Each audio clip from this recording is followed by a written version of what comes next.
History Hour podcast is made possible with our partner WUPI 92.1 FM The Owl, Ampis and Presque Isle's #1 hit music station.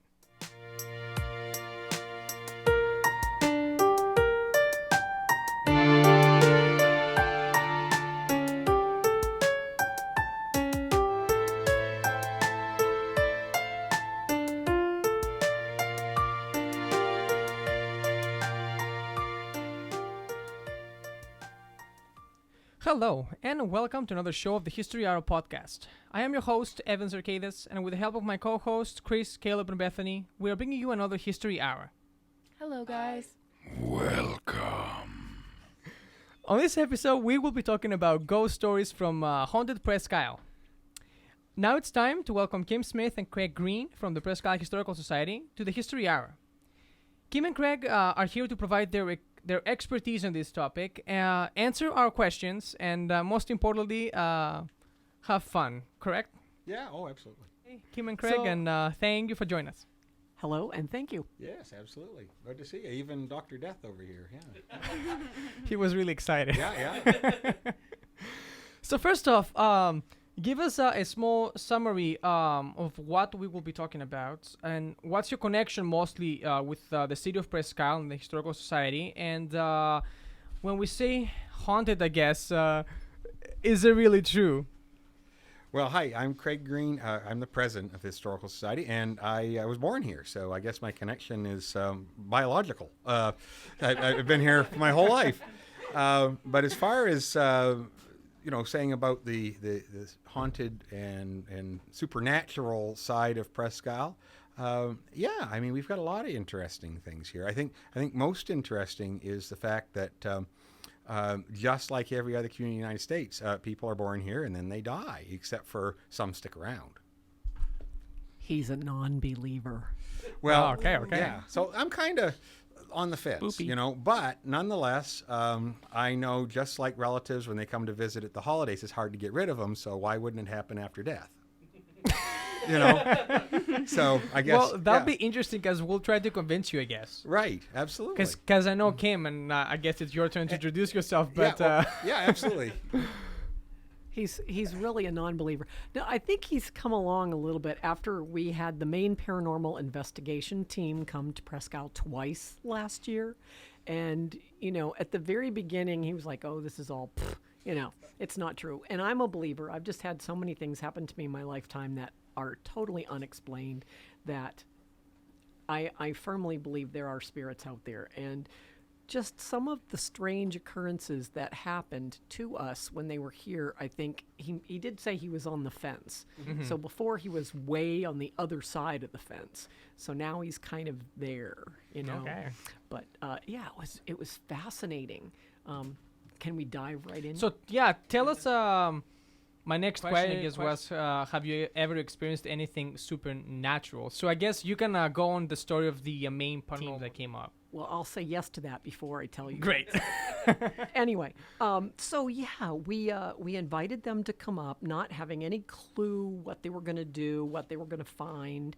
And, you see those shows on television, and they do all these crazy things. And it's like, yeah, right, So they got here, and they literally started unpacking boxes and boxes of, scientific-looking equipment. And it was just really fascinating to watch, to see what they were going to bring. And one of the first things I said to them is, I want to use every piece of equipment that you have brought, because I want to see if I get the same results that you do. Mm-hmm. In other words, I want to know that you're not faking it and just telling me whatever I want to see. And they let me use every single thing they brought.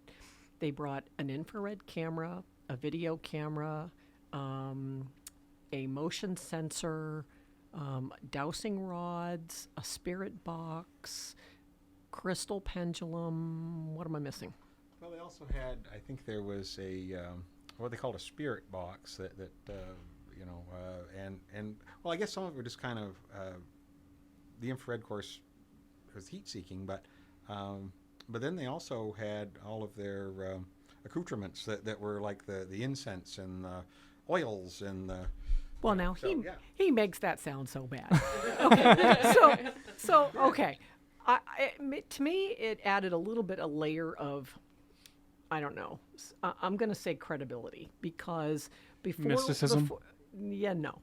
Before we went into any one of the buildings, they said a prayer, and they offered to anoint us with oil and to protect us. And then as we came out of the building, they said another little something, not really a prayer, but it was a prepared thing. Basically, spirits don't follow us. Stay here. We don't want you to come with us.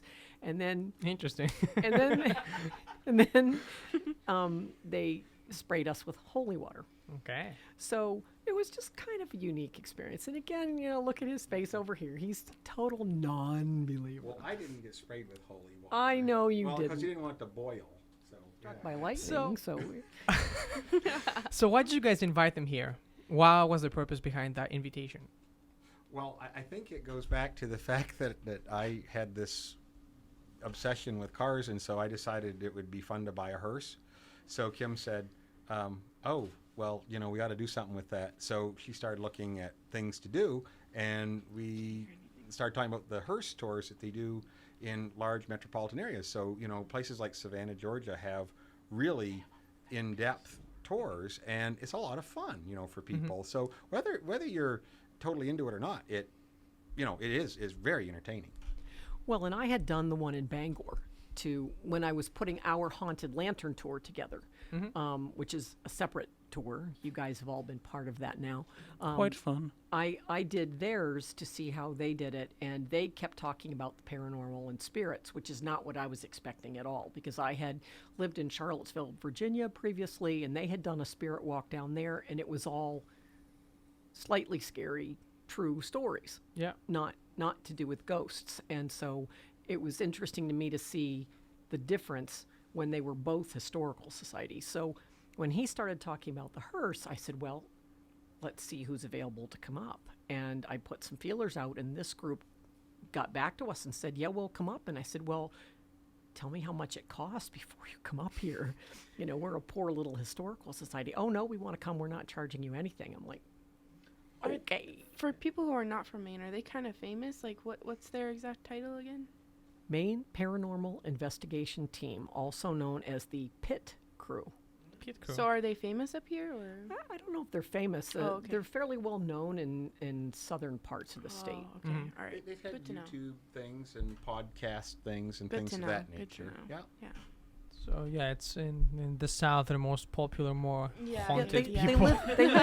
They live in the Portland area. Okay, yeah, So, yeah. But yeah, you can go out and look up their Facebook page, and you can, scroll down through, and they do some actual broadcasts when they're actually at a location. There's a couple of when they were up here. So it was kind of interesting, and I spoke to them on the phone, before I said okay. And so, yeah, they came, and we had a list of buildings that we wanted them to look at. They came to my house first. I hope my husband's not listening.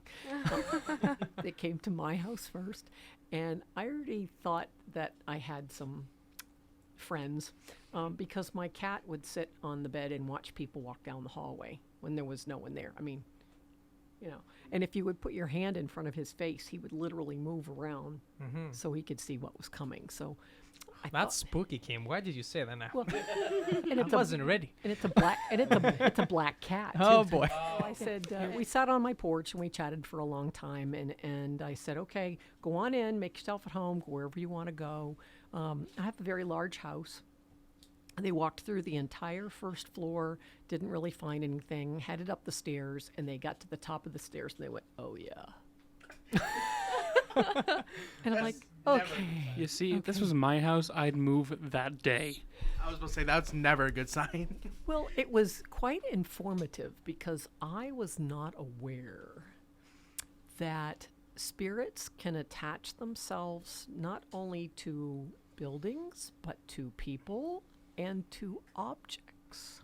I knew the objects part. Yeah. And electronics. I know that for sure. So, I said, go wherever you want to go. And like I said, my house is big, so I color code everything, right? So my bedrooms are pink room, purple room, whatever. They went into my pink bedroom, which is the first guest room, and they said, yep, this is the room. This is the room. And I'm like, okay, great. And it happened to be the room where my mother used to stay when she used to come to visit. Okay. And they do whatever they're doing as they're standing there. And Julie, the head investigator, said, oh, well, there's two. Oh. I said, okay, great.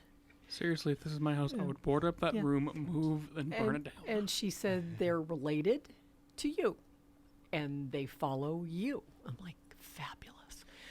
And she said they're related to one another. The older one is here to kind of calm the younger one and guide them. And she starts describing the younger of the two. And I actually told Craig what the description was, and he knew exactly who it was. One of my relatives. He knew exactly who it was, who has recently passed. And she said, of the older one, you have something of hers in this room. And I said, well, you're going to have to be more specific than that, because I have a lot of possessions from my female ancestors. She said, okay. She said, it's jewelry, and it's got a scalloped edge on the top, and it's got a red stone in the middle. And I knew exactly what she was talking about. And I said, well, that's not in this room. And she said, yes, it is. And I said, no, it's not. I keep that in the purple room.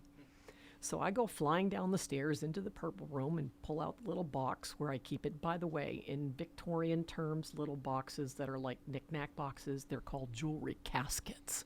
Oh. So I kept it in the jewelry casket, and it wasn't there. And I said, well, that's just odd. So if it's not there, the next place I would keep it would be in my jewelry box. So I go back upstairs to my bedroom, and I look in my jewelry box, and it's not there. So off I go back into the pink room, and I'm like, well, I don't know where it would be in here.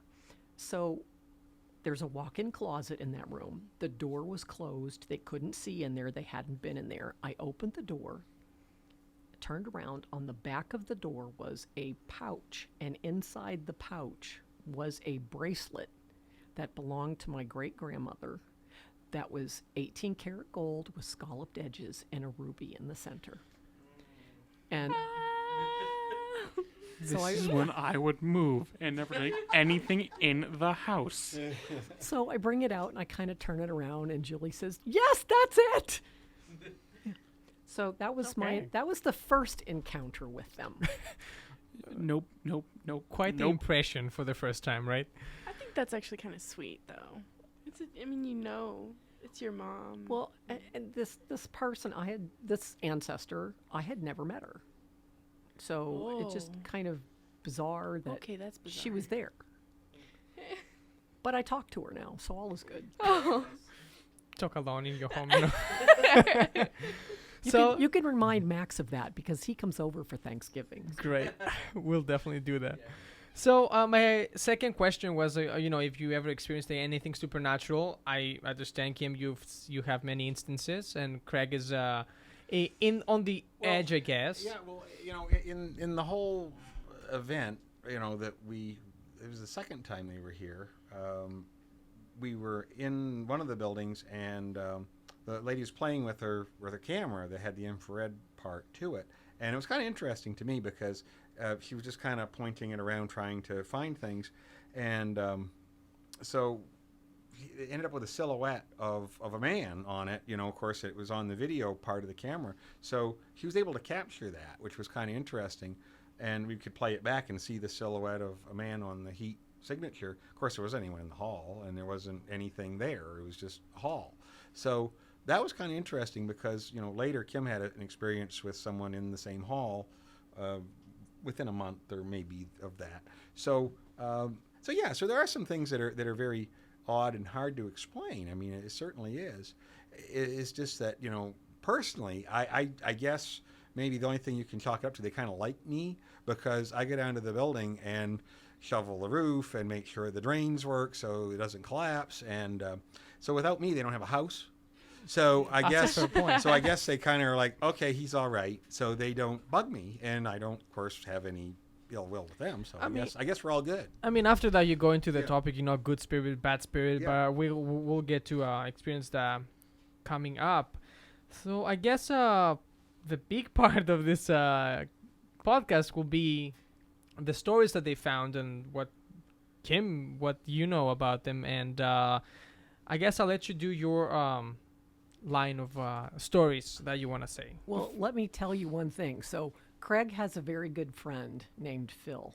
And before this group ever came up, every time Phil would go to the historic fire station, he would always walk in and say, "Hi, nice ghosts, don't eat my face off."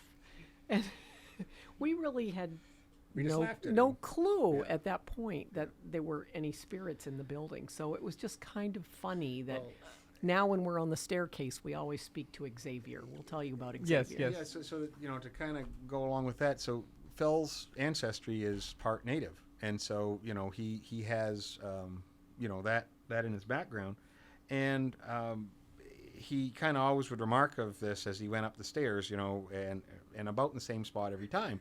So it was kind of odd, Again, I don't notice anything, but he would, and that was strange. But when they came, they also noticed, a similar, occurrence, and in the same spot. So without them knowing him or him knowing them, the next day we had a barbecue for them, just kind of to get together during the day. When they do this at night, generally their adventure. So we had a barbecue, invited Phil and his wife, and they came over and talked with them. And I said, Phil, tell them about what you've had happen and where. And so he said, okay. So they invited him to come that night and to show him what they found and vice versa. And they were rather amazed that his experience was exactly the same as theirs, yet neither of them had told each other anything, nor had we. And so, again, I guess the uncanny part is, it's a huge building, and how do people pick one spot out of the entire building to tell you about the same thing, yet they've never talked, they've never met, they've never had any interaction. So that part is That's very the part interesting. that kind of Yeah. makes me say, well, okay, there probably is something to this. What it is, I don't know, but it doesn't. It certainly leaves you with that skepticism that Yeah. there's something going on. I would like to preface something for our viewers. I hate horror things, stories like this. I hate horror movies, never seen one willingly. I despise them. So this is going to be interesting. I can't wait Yeah. to take him on the hearse tour. I'm going to scream bloody murder. So before you Well, Stand behind Evan. Just so you know, you're not out of this at all because you're in the limousine, because the limousine came from a funeral home. You got to be kidding me. No. Wait, Um, where did it come from? A funeral home. Well, a funeral home. Okay. Yeah. Yeah. That's something So else. so obviously the hearse did, because people don't just buy those, But Yeah. but the limousine also was originally, a funeral. we will home. talk about the Yeah. tour at the end when Yeah. the podcast is over. But Yeah, before give Kim starts with her stories, for our listeners, they'll probably be from Presque Isle, but they might be from someplace else that they don't know what Presque Isle is. Right. Presque Isle, it is a fairly old town, and it had a lot of events happening, from major fires to, I guess Kim can go more into detail on this, but it is a very interesting town. Well, Take it I away. will tell you that one of the things they said to us when they got here is don't tell us anything in advance about the building, which again was one of those layers of credibility, because they're from away, they don't know the stories of the individual buildings, they don't know the history here, and Craig even threw some wild, strange things at them as tests, and they passed. So, I mean, I didn't even know what he was doing, But yeah, it was fabulous. So we get to the historic fire station, and that's when they proceed to tell me that things can attach themselves to objects. They had gotten a little nervous when we told them that's where we kept all of our historical collections. And they're like, oh, Lord, what are we going to find? So we go in and we go down to the room with the collections in it, and you have heard the story of Jim Cullen, the only known lynching in New England previously. So as you know, we have his handcuffs. We did not tell them the story of Jim Cullen. We did not say anything about whose handcuffs they were. We just handed them to Julie. And she said, "Oh, I'm going to put these on." All right. I'm creeped out at that point. She puts them on. She said, "Oh my God, my hands hurt so badly, and they're so cold." Well, Kaleb, weren't you the one that said when you saw these the other day, those would be too small even for me? Like, they would not fit on my wrist even. And, oh my God, I'm getting so creeped out right now. But yeah, those handcuffs, they were tiny. They don't adjust to size for listeners. No, They're those were Darby cuffs. tiny. They I was don't We'll say, adjust. and Jim was a Big, big yeah. man. Like 6'4", 6'6", 240 pounds. He was a large man. So you can imagine when those cuffs went on him that his hands would have gone numb or it would have broken his wrists or whatever. And those were the sensations that she was getting. And there were 3 investigators that came the first time. One of them was very interesting. Well, they all were interesting. Yes, they all were They were interesting. very eclectic. They were very eclectic. That's a very good word, Craig. So one of them, the gentleman, was part Seminole Indian and part Italian. Yeah. So he was dark complected. He had long dark hair and covered in tattoos, like full sleeves, which comes into the story later. So he keeps wandering away, and he's wandering down the hallway and going to look in one of the rooms and out the window. And so I went down and said, "What are you doing?" And he said, I'm drawn to this building across the street. Now, this is the same time that Julie has on the handcuffs. He says, "I'm drawn to this building across the street." And I said, "Well, that was Dr. Doble's building." And Dr. Doble was a radiologist in Maine. He was one of only 3 radiologists in the early 1900s in the state. And radiation, wasn't very safe back then. So by the time he passed, he was missing some of his digits. And he also had a fascination with the macabre. And he ended up buying the land on which Jim Cullen killed those 2 deputies by using a broadaxe and then setting their bodies on fire. So as I'm kind of relaying this story to him, he said, "Do you have anything of Dr. Doble's?" And I said, "Absolutely." And I went and got some of his stuff, and he knew that was who was drawing him to the window at that point. And then we went down into the old jail in the basement from there. And I'm going to let you tell part of that story, Craig. Yeah, well, that was interesting too, because as they got down there, of course, they had their different types of equipment, and some of it has the meters, those of us old enough to remember stereos that had the green and the yellow and the red that would zip across as your cassette tapes played and such. And just like that, that's what they have on these meters. And anyway, long story short, it was just kind of pegging in the red, in this one cell. And so one of the investigators went over to the corner and then kind of got rebuffed and said, someone's in the corner, basically, and they don't want me here. And that's why the thing was going absolutely crazy. So as we talked some more about it, it kind of came out that the person wanted to be there, felt comfortable there. Jail was a safe place to them, and so they'd come back to stay there. Well, anyway, in doing that, they were kind of concerned, I think, about us being there and invading their space. So I kind of spoke up and I said, "Look," I said, "I don't know what your deal is, but you better get over it, because eventually you're going to have to come down here and do some work on the building. And our intention is not to change anything, but we do need to do some work on this wall. And you can stay here. It's fine. We don't care. We're not going to do anything. You're fine. You stay here." And after I told him that, the meter went to green and it stayed in green. It didn't. So a lot of the, so it was kind of interesting that I think, well, just like people have that are alive, they have anxiety, I guess. I mean, it was interesting though, but immediately upon saying that, it changed. Yet they weren't doing anything with it. They were just holding it in the palm of their hand. It wasn't like they manipulated it anyway. So it was interesting to watch. It really was. I'm so stressed out right I now. took my digital camera with me, and the room was completely black. I mean, this is nighttime. It's like 10 at night or so, and we're in a basement with no windows. So it was dark. And I'm taking pictures with my digital camera, and I could see that I got lights going through. In addition, I was standing closest to the exit, so there was no one behind me, and everyone was in front of me. And so Carl was further in with Craig, and then Julie, the one who got pushed out of the cell, and then Kim was standing in front of me. And Kim turned around and looked at me, and I must have had a strange look upon my face. And she's like, "You okay?" I'm like, "No." And she said, "What?" And I said, "I'm very cold all of a sudden." And she put her hand on my back, and she said, "Oh my God, your back is like ice." And right around that time, as you know, I have very long hair. Of course, I cut it fairly recently, so it was longer then. Someone pulled my hair. And she must have seen the look of panic on my face, because I was about ready to dash up the stairs. And she grabbed me by the arm and she said, "You're not going anywhere." She said, "You can't show any fear."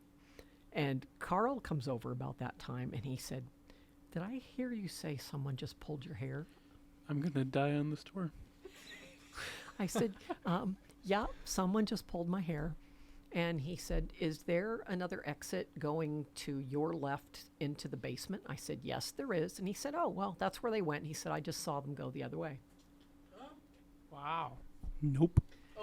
I think anyone on this tour is gonna be scared as me because I have long hair and I'm actually ready for it to get pulled, honestly. Yeah, sorry about that. I want an experience.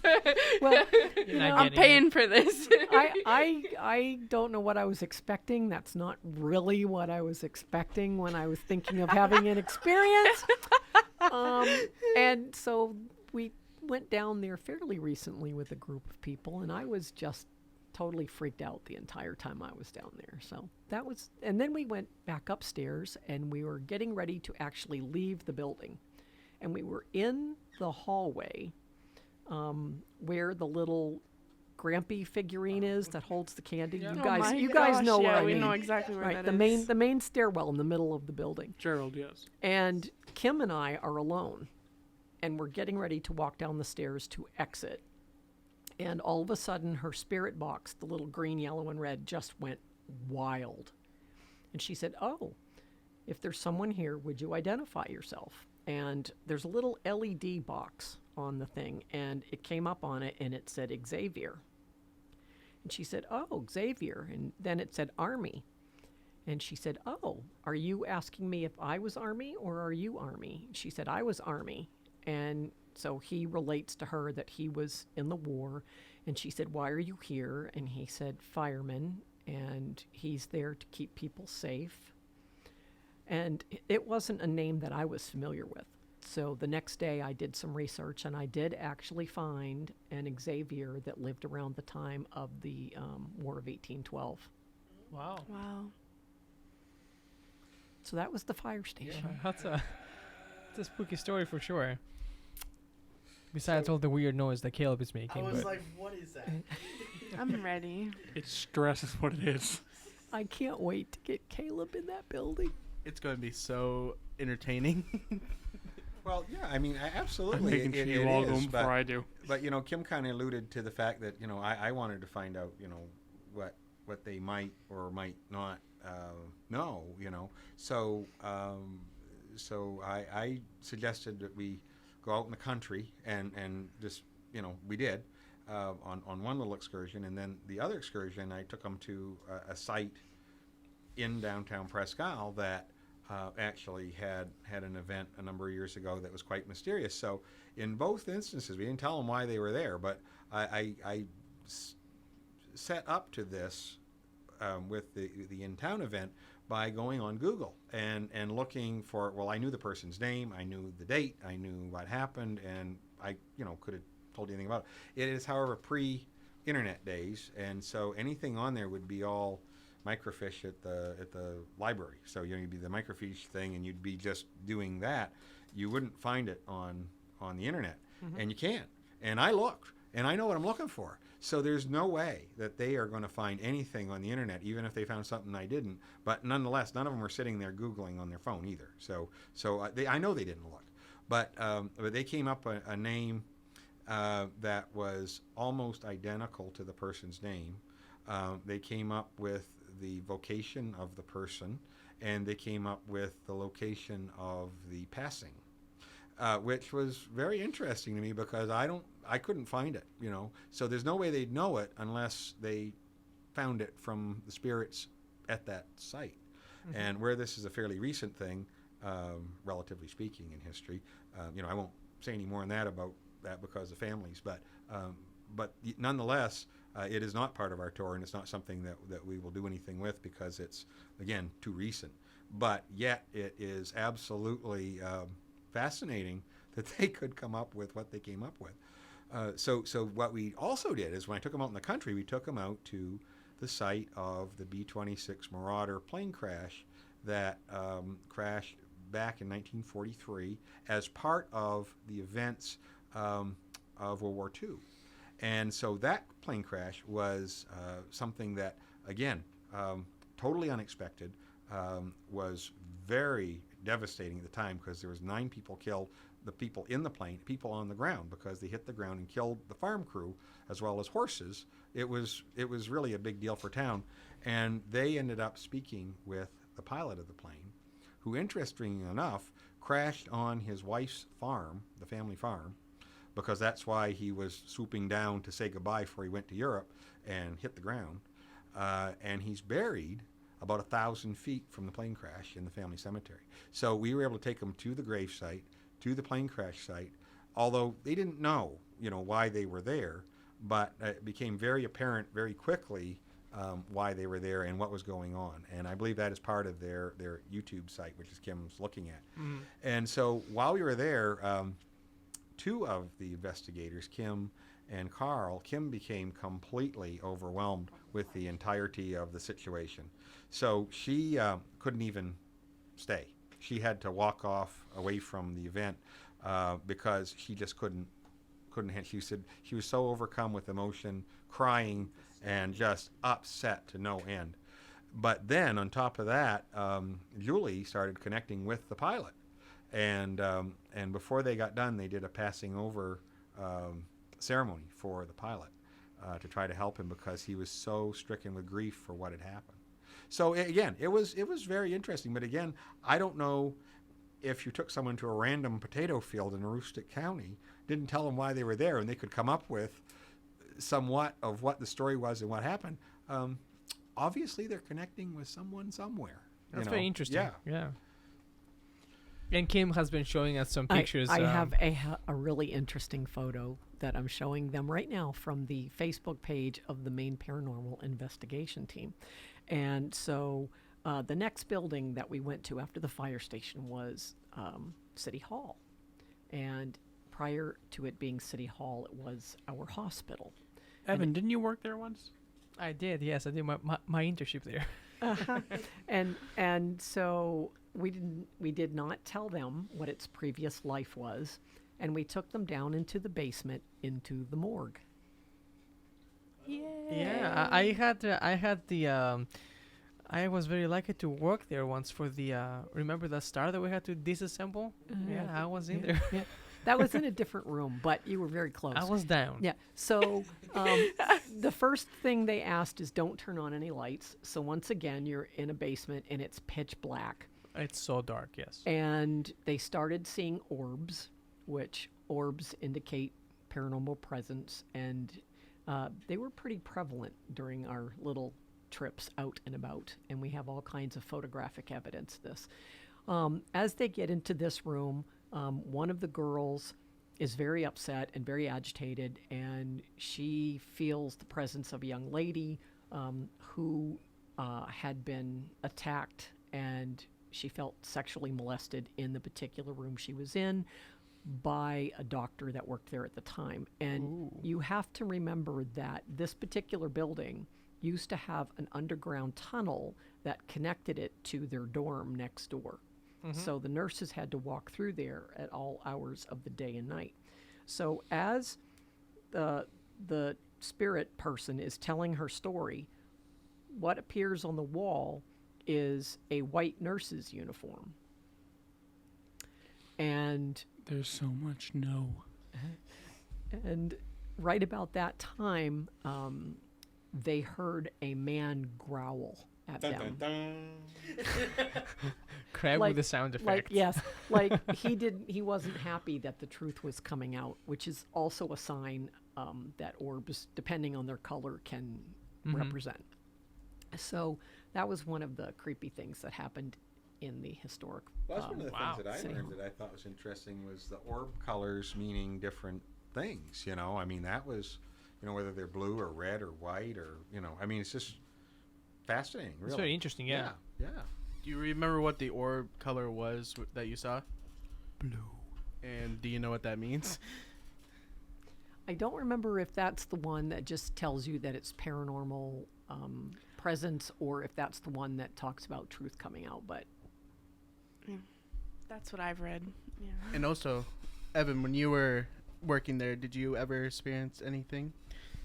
No, I'm just like Craig. I don't really believe in this. I'm on the verge, and You're totally gonna get possessed. they were upstairs in the council chambers. I do too, not. Evan. I do not think. And again, there is a conversation about people. You know, some people are closed as they are, so they don't experience stuff like that. Some people are more, you know, like vulnerable, and they're able to understand and experience things like that. I'm not one of them.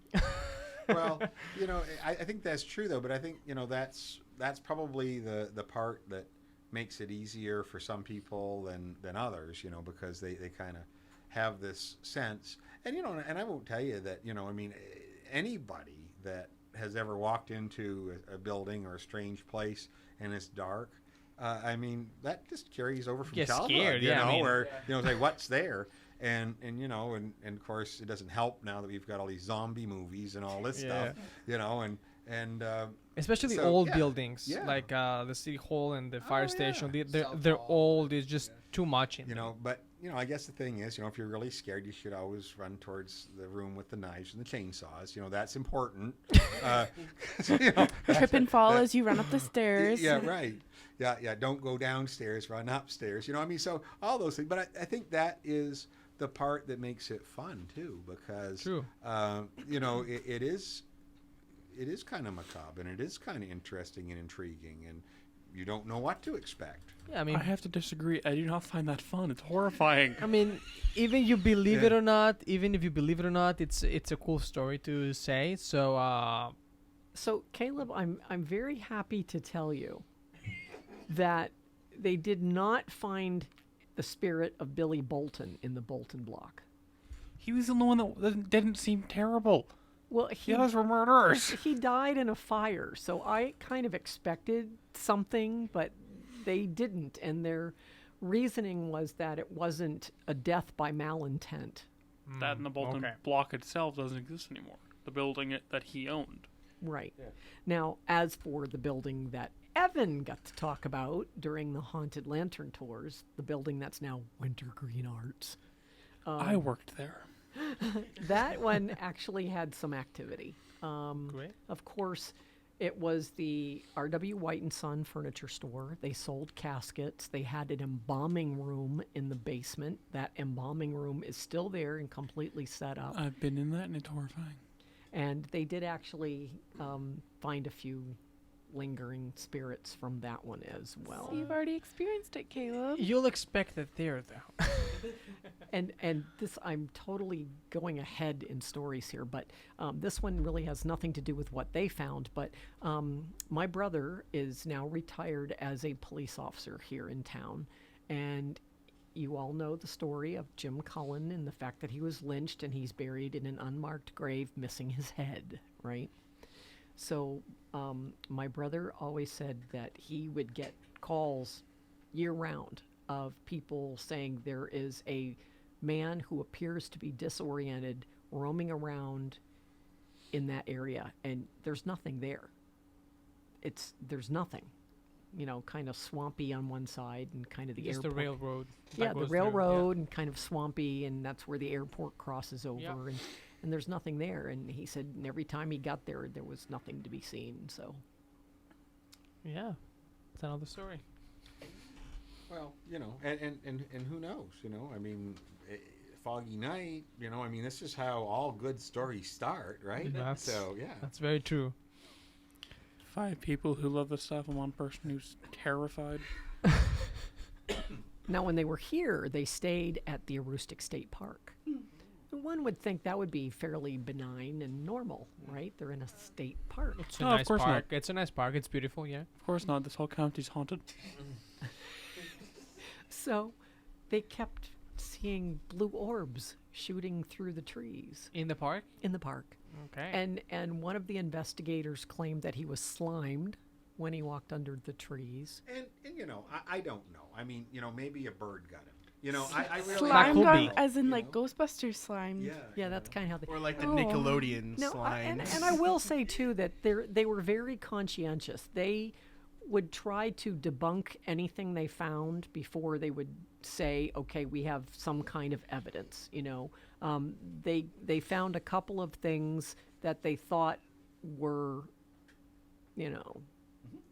proof that there was something, only to, as they blew it up and looked at it later, found that it was a reflection off something. So they were very good about that. And that, again, to me, I give them credit for that because, they weren't just rabble-rousing sensation It kind of... reminds me of those like ghost hunting TV shows. My favorite thing is like they're always so shocked when they find something. That's your one job. Why are you surprised? They were actually surprised, they told us, because normally when they go on these trips, they go to one location and they stay at that one location for a couple of days. And so they came here to Presque Isle 2 different weekends, and we took them to like 20 places in those 2 weekends. And their comment was they weren't certain what they were going to find in Presque Isle because, to their knowledge, no one had been up this far north to actually do any investigation. So they actually found more than they were expecting. That's great. Yeah, maybe they'll come back and do some more. And this kind of was a funny thing. The first time they came, they decided they'd camp. So I said, hey, this is great. I'll just give you my camper, and you can use that. So they did. And then the week, literally the Wednesday before they were to come the next time, it caught on fire and burned. And so Kim says, oh my gosh, I'm going to have to call them. And I said, Wow. If they're half worth their salt, then they already knew it was going to burn down the last time they were here. And so Kim's like slaps me. You're so bad. But anyway, but they did. They brought their tents and they were fine. But no, they were very very interesting. They are not crackpots. I mean, they are intelligent people. They are very much professional about how they handle themselves, how they present themselves.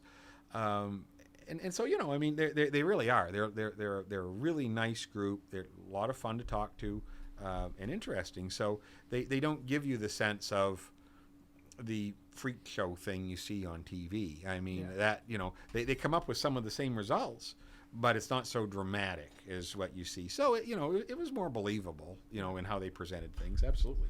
Except Vera did not like Carl. And think of it, too. We went to the Esty house, and we had a very nice conversation going with Vera. And so if you can put yourself in her shoes, right? She is a refined woman from the Victorian era. And in walks a man with long hair, dark skin, and tattoos. Yeah, that'll do it. Right? So every time he came into the room where we were, the machines just went crazy. And we had to keep telling him to leave the room so we could continue our conversation. Well, she probably thought he was a pirate or something. Yeah, that's kind of Quite- what he came quite across. true, yes. Yeah. At this time, we would like to thank WPI 92.1 FM for hosting our podcast. And we wanted to let you know that WPI is now available online, but also on the TuneIn app. So make sure you click that subscribe button and listen to Ampis and Presque Isle's #1 hit music station. Also, if you want to keep up with WPI's and Ampis events and news, make sure you like their pages on social media.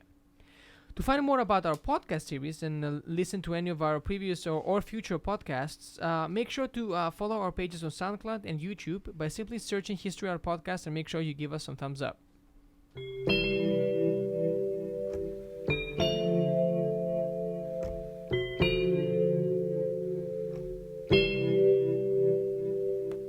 And we are back from this small break, and I think we left off with the Esty house.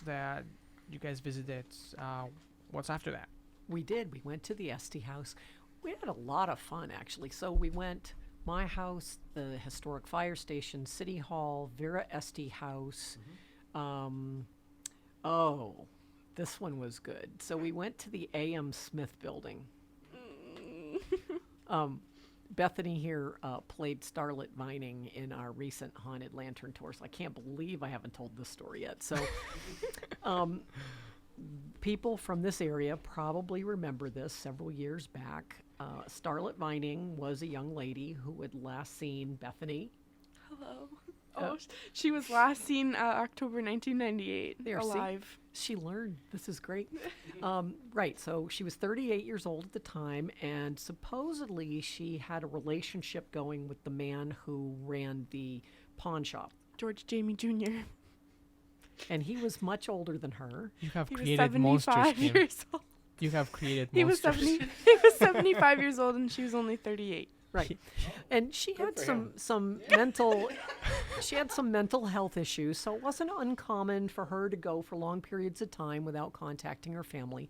But this particular time period was a little bit longer than normal, and the family got a little anxious, and they went ahead and put in a missing persons report. But it didn't go anywhere. The investigation didn't go anywhere. They didn't have any clues. They didn't find anything. And it kind of got jump-started when one of our local firefighters was doing a routine furnace inspection in the basement and noticed an older furnace off to the side, and just out of curiosity went over and opened the door of that furnace and noticed what he thought were bone fragments and human remains. And that furnace ended up becoming confiscated by the police department. George Jamie is now in jail for the murder of Starlit Vining. And we took the team down there. This was on a Sunday. Craig couldn't join us that day. And we were down there in the afternoon. We went down into the alley, and they all three were very affected. They said there was a lot of negative energy in the area, and they had all kinds of different tools and machinery going as they were doing this. And Kim had the spirit box. She had the audio video camera going, and on the spirit box it came up and it said, "Window, go look in the window." So she turns to me and she said, "They want me to go look in the window." And I said, "Okay, let's go around to the front of the building." Oh my God. Dun, dun, dun. So we walked around to the front of the building, and as you may know, there's double glass doors there. Yep. And at the time, they were doing some remodeling, and so they had that visqueen plastic inside the doors, so you couldn't really see inside the building. But as Kim and I were standing there, obviously we could see each other's reflection. We could see the reflection of the cars going by on Main Street. And Kim takes out her camera, her digital camera, and she takes a picture. She turns the camera around to me, and I about fell over. You could not see Kim, you could not see me, you could not see the cars, but you could see a woman standing there. On the outside? Yeah. In the window. In the window. In the reflection. You in could the see window. her reflection. Wow. And that just, so to put it into perspective, that place is permanently under construction or something because literally if you go down there now, like there's like plastic sheeting over it now too. I'm gonna move to the Bahamas. I'm leaving.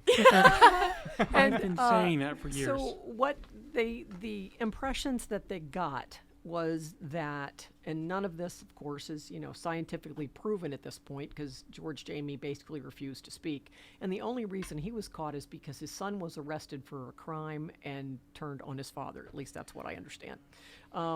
So the story goes, according to our investigators, George was involved in a relationship with her. She wasn't really interested in him romantically, but it was more of a security thing for her.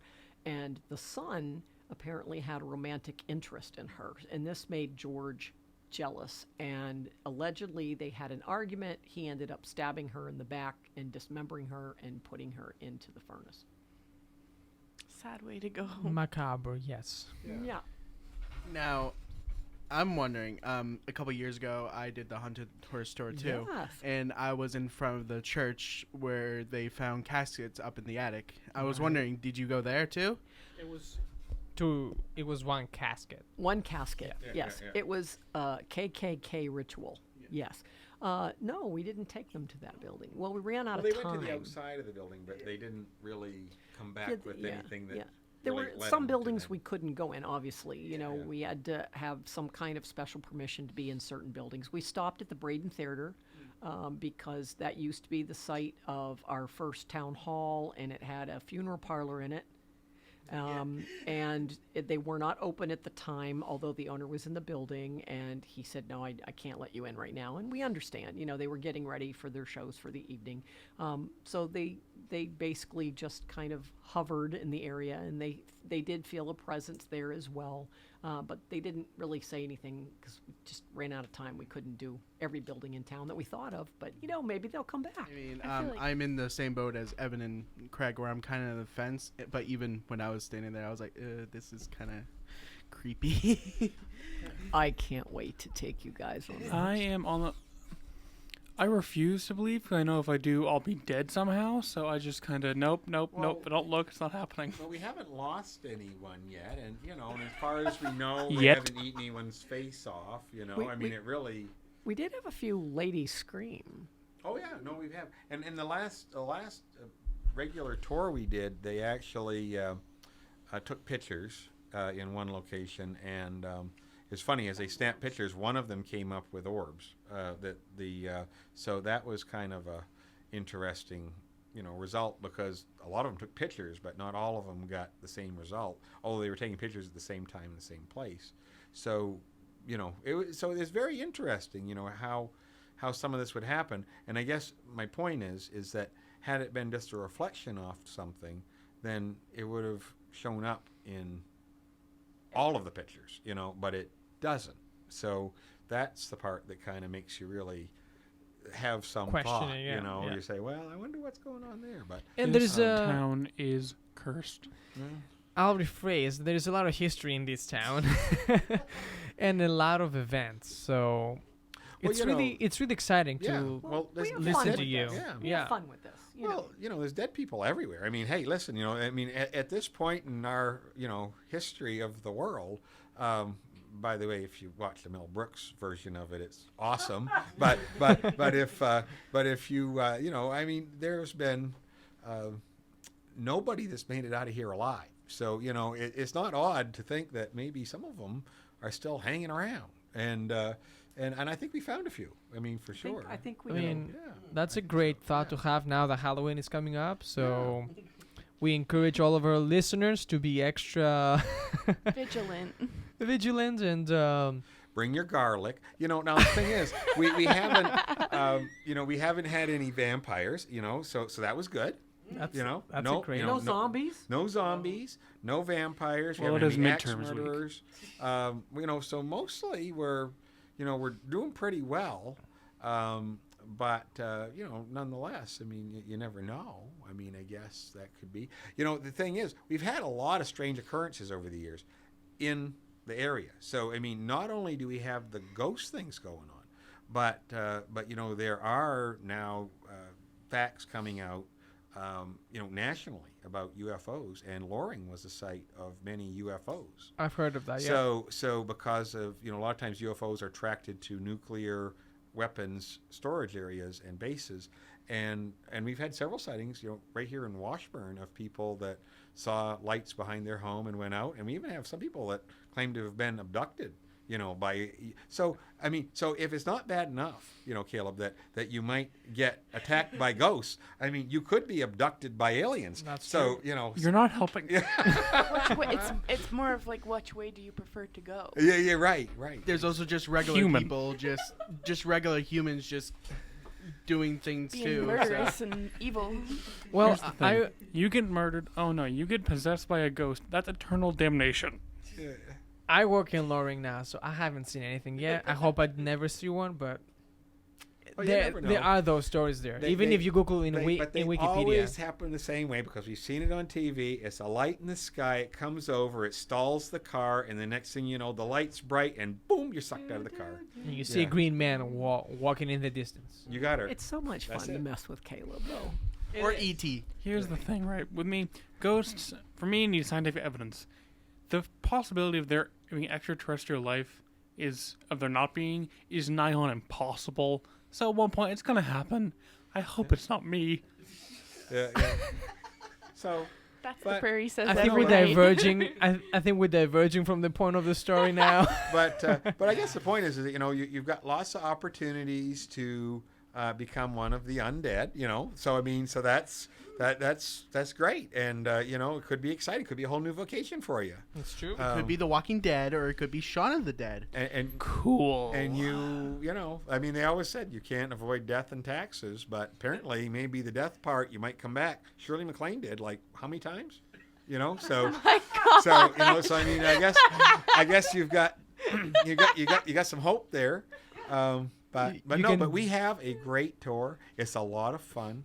And by the time you get done, you'll either have a little more belief towards such things, or you won't. Or you'll think we're totally crazy. But I'm going to tell you, for $10 for a little over an hour, spending in town with your friends and doing an outing, I think you could do a lot worse. So give us give us more details about the tour. So it's a hearse and Hearse in a limo, hearse right? and a limousine, as well as other vehicles, depending on the number. We try to limit the tours so that it doesn't get out of hand, because we do it by radio broadcast into the vehicle, so that that we can have the same story with every group, and so it depends on the number, but usually it's limited to 2 or 3 vehicles, and how many that can hold. So.